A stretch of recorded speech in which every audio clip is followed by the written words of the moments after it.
তোমার কথা আমার খুবই মনে পড়ে, খুব মানে তোমার কথা মনেতেই ভোলে না।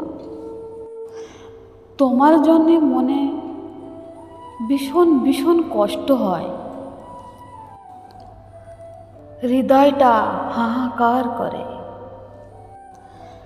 তুমি যদি একটাবার জানতেন তোমাকে পাশে পাওয়ার জন্যে মনটা কতটা বেকুল, যদি তোমার হৃদয়টা কখনো বা একবার বুঝতো,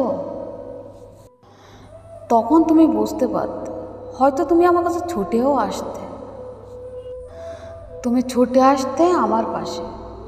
তোমার কথা আমার খুবই মনে পড়ে, খুবই মিস করি আমি তোমায়।